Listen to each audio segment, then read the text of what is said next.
Last வீடியோவில் GCC ஹப்னா என்ன, இது சேஃபா, ஸ்டேக்கிங்னா என்ன அப்படின்னு பார்த்தோம்.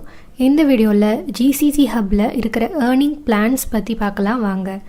பேசிவான ஒரு இன்கம் சோர்ஸை ஜெனரேட் பண்ணணும்னு நினச்சிங்கன்னா GCC ஹப்பில் ஜாயின் பண்ணி ஸ்டேக்கிங் பண்ணுறது ஒரு நல்ல ஆப்ஷன்.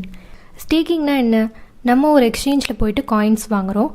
அந்த காயின்ஸை GCCயில் கொண்டு வந்து ஸ்டேக் பண்ண போகிறோம். அதாவது ஒரு வாலெட்டில் ஹோல்ட் பண்ணி வைக்கிறோம். அந்த காயின்ஸை GCC அவங்களோட மாஸ்டர் நோட் இல்லைனா POS வேலிடேட்டர்ஸில் ஹோல்ட் பண்ணி வச்சுருப்பாங்க. ஸோ இதனால் உங்களுக்கு பேசிவான ரிவார்ட்ஸ் கிடைக்கும். எந்த எக்ஸ்சேஞ்சில் வாங்கணும், எப்படி வாங்கணும் அப்படிங்கிறத இன்னொரு வீடியோவில் பார்க்கலாம். சரி, இப்போது எந்த மாதிரி பிளான்ஸில் இன்வெஸ்ட் பண்ணுறதுன்னு பார்க்கலாம் வாங்க. 2 பிளான்ஸ் இருக்குது. Best value staking plan, best value staking fixed plan. BVS ஃபிக்ஸடில் 3 இல்லை 5 வருஷம் பிளானில் இன்வெஸ்ட் பண்ணும் போது அந்த கூலிங் பீரியடுக்கு அப்புறம் டோட்டல் மெச்சூரிட்டி காயின்ஸை எடுத்துக்கலாம். ஸோ 5000 காயின்ஸ்க்கு 3 வருஷம் கழித்து 12500 காயின்ஸை எடுத்துக்கலாம். அதுவே 5 வருஷம் பிளானில் போடும்போது 20000 காயின்ஸை எடுத்துக்கலாம். எவ்வளோ காயின்ஸ் இன்வெஸ்ட் பண்ணுறீங்களோ அதை பொறுத்து ரிவார்ட் பெர்சன்டேஜும் மாறும். ஸோ மெச்சூரிட்டி அமௌண்ட்டும் மாறும். Next best value staking plan. இது காம்போ மாதிரி. இதில் 3 இயர்ஸ் இருக்குது, 5 இயர்ஸ் இருக்குது. இதில் எந்த பிளானில் இன்வெஸ்ட் பண்ணாலுமே டோட்டல் காயின்ஸ் பார்த்திங்கன்னா 50% ரெகுலர்லேயும் 50% ஃபிக்ஸட்லேயும் போகும். ரெகுலரில் இருக்கிற காயின்ஸ்க்கு மந்த்லி உங்களுக்கு ரிவார்ட்ஸ் ஜெனரேட் ஆகிட்டே வரும். இதை நீங்கள் அமௌண்ட்டாக பேங்க்குக்கு ட்ரான்ஸ்ஃபரும் பண்ணிக்கலாம். ஃபிக்ஸடில் இருக்கிற காயின்ஸ் பார்த்திங்கன்னா கூலிங் பீரியடுக்கு அப்புறம் டோட்டல் காயின்ஸை அமௌண்ட்டாக கன்வெர்ட் பண்ணி நீங்கள் எடுத்துக்கலாம். ஃபார் எக்ஸாம்பிள், இப்போ நீங்கள் ஒரு 10,000 பெல்டெக்ஸ் காயின் வாங்கி ஸ்டேக்கிங் கொடுக்குறீங்க. அதில் 5000 காயின் ஃபிக்ஸட்லேயும் 5000 காயின் ரெகுலர்லேயும் போகுது. இப்போது ஃபிக்ஸடில் இருக்கிற 5000 காயின்ஸ்க்கு 5 வருஷம் கழிச்சு 400% மெச்சூரிட்டி ஆகி 20000 காயின்ஸாக கிடைக்கிது. ரெகுலரில் இருக்கிற காயின்ஸ்க்கு 3% மந்த்லி ரிவார்ட்ஸ் வருது. அப்போது 150 காயின்ஸ் மந்த்லி சேர்ந்துட்டே வருது. ஸோ டோட்டலாக 5 வருஷத்துக்கு அப்புறம் 9000 காயின்ஸ் உங்களுக்கு சேர்ந்துருக்கும். இப்போது இந்த 20000 காயின்ஸ் ப்ளஸ் 9000 காயின்ஸ் ப்ளஸ் ரெகுலரில் போட்ட டெபாசிட் ஒரு 5000 காயின்ஸ் எல்லாமே சேர்த்து உங்களுக்கு 34000 பெல்டெக்ஸ் காயினாக கிடைக்கிது.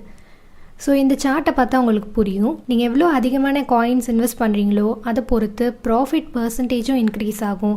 ப்ளஸ் டோட்டல் ரிட்டர்ன்ஸும் உங்களுக்கு அதிகமாக கிடைக்கும். ஸோ 5000 காயின் இன்வெஸ்ட் பண்ணால் 17000 கிடைக்குது. 50000 காயின் இன்வெஸ்ட் பண்ணுறவங்களுக்கு 1,70,000 காயின்ஸாக கிடைக்குது. அதுவே 5 லட்சம் காயின்ஸ்க்கு 19 லட்சம் காயின்ஸாக ப்ராஃபிட் கிடைக்குது. இதெல்லாம் ஓகே, பட் எனக்கு 5 இயர்ஸ் கொஞ்சம் அதிகமான வெயிட்டிங் பீரியடாக இருக்குது அப்படின்னு நினச்சிங்கன்னா 3 இயர்ஸ் பிளானும் இருக்குது. அதோட சார்ட் தான் இப்போ பார்த்துட்ருக்கீங்க.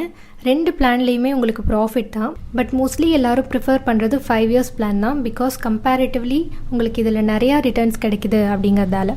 இப்போ நம்ம அதே எக்ஸாம்பிளை ருப்பீஸாக கன்வெர்ட் பண்ணி பார்க்கலாம். நம்ம ஒரு ஆவரேஜாக 3 ரூபான்னு வச்சுக்கலாம். 10,000 பெல்டெக்ஸ் காயின் 3 ரூபாய்க்கு போகுது அப்படின்னா 30,000 ஆகுது. ஸோ மொத்தமாக உங்களுக்கு 5 வருஷம் கழிச்சு 34000 காயின்ஸ் கிடைக்குது.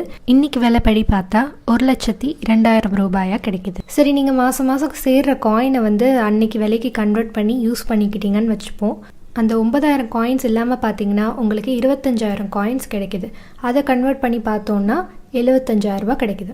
சரி, காயினோட ப்ரைஸ் இன்றைக்கி 3 ரூபா இருக்குது, ஆனால் விலை இறங்கி போச்சுன்னா என்ன பண்ணுறது? ஸோ அதுக்கு தான் நம்ம நெகட்டிவிட்டியும் பார்க்கணும். இப்போ காயினோட ப்ரைஸ் 2 ரூபா 5 பைசாக்கு இறங்கிடுச்சுன்னு வச்சுக்கலாம்.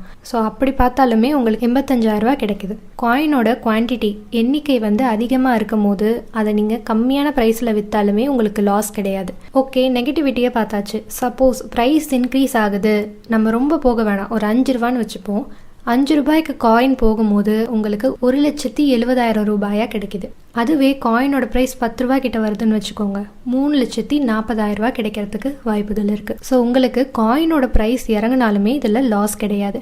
மினிமம் ப்ராஃபிட் கேரண்டி அப்படிங்கிறது தான் இங்கே நம்ம பார்க்குறோம். ஸோ அதனால தான் நான் முன்னாடிலேருந்து சொல்கிறேன், இது ட்ரேடிங்கும் இல்லை, மைனிங்கும் இல்லை, லாஸும் இல்லை, வெறும் ப்ராஃபிட் மட்டும்தான் அப்படின்னு. ஸோ கிரிப்டோ பற்றி தெரிஞ்ச எல்லாருமே பியர் மார்க்கெட்டில் காயின்ஸை வாங்கி வச்சுட்டு புல் மார்க்கெட் வரதுக்காக வெயிட் பண்ணுவாங்க. புல் மார்க்கெட்டில் தான் எல்லா காயின்ஸோட ப்ரைஸும் விலை ஏறும். So already pre bull market start ஆகிடுச்சு. இப்போ காயினோட ப்ரைஸ் கம்மியாக இருக்கும் போதே நீங்கள் சேர்த்து வச்சுக்கலன்னா கண்டிப்பாக சில மாதம் கழித்து நீங்கள் வருத்தப்படுவீங்க. அது மட்டும் இல்லாமல் பெல்டெக்ஸ் அவங்களோட மிகப்பெரிய ப்ராஜெக்ட்ஸ் எல்லாம் ரிலீஸ் பண்ண ரெடியாக இருக்காங்க. ஸோ நம்மளோட காயின் நல்ல ப்ரைஸ்க்கு போகிறதுக்கு அதிக வாய்ப்புகள் இருக்குது. நான் இன்வெஸ்ட் பண்ணுறதுக்கு நல்ல ஆப்பர்ச்சுனிட்டி தேடிட்டுருக்கேன், எனக்கு இது செட் ஆகும் அப்படின்னு நினச்சிங்கன்னா நீங்கள் 5,000லேருந்து எவ்வளோ காயின்ஸ் வேணாலும் இன்வெஸ்ட் பண்ணலாம். இந்த பிளான்ஸ்லாம் பார்த்தீங்கன்னா ஒரு இன்வெஸ்டராக உள்ளே வரும்போது உங்களுக்கு கிடைக்கிற லாபம். இதையே நீங்கள் பிஸ்னஸாக எடுத்து பண்ணும்போது நீங்கள் நினச்சா போட்ட பணத்தை 3-4 மாதத்துலேயே எடுத்துடலாம். இது பியூர்லி உங்கள் டேலண்ட் அண்ட் ஸ்கில்லை பொறுத்தது தான். ஸோ என்ன கேட்டிங்கன்னா ஃபர்ஸ்ட் ஒரு இன்வெஸ்டராக உள்ளே வந்து அப்புறம் இது பிஸ்னஸாக எடுத்து பண்ணால் நல்லாயிருக்கும். பிகாஸ் நீங்கள் இன்வெஸ்ட் பண்ணி லாபம் எடுக்க ஆரம்பிச்சிட்டிங்க அப்படின்னாலே உங்களுக்கு ஒரு ஐடியா கிடச்சிரும்.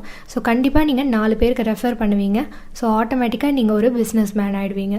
அதுக்கான ரிவார்ட்ஸும் உங்களுக்கு அதிகரிச்சுக்கிட்டே போகும். இன்வெஸ்டர்ஸ்க்கு பார்த்தீங்கன்னா என்ன வேலை செஞ்சாலும் செய்யலைனாலும் அவங்களுக்கு 3% மந்த்லி ரிவார்ட்ஸாக கிடைச்சிருது.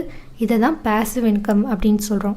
ஆனால் நம்மள மாதிரி ஆளுங்க, யங்ஸ்டர்ஸ், ஸ்கில்டு பீப்புள் கொஞ்சம் இறங்கி வேலை செஞ்சாலே 10% உங்களுக்கு ரிவார்ட்ஸ் கிடைக்குது. லாஸ்ட் வீடியோவில் சொன்ன மாதிரி தான் நீங்கள் இதில் கண்டிப்பாக ரெஃபர் பண்ணி ஆகணும். டார்கெட் அச்சீவ் பண்ணணும் அப்படிங்கிற கட்டாயம் கிடையாது.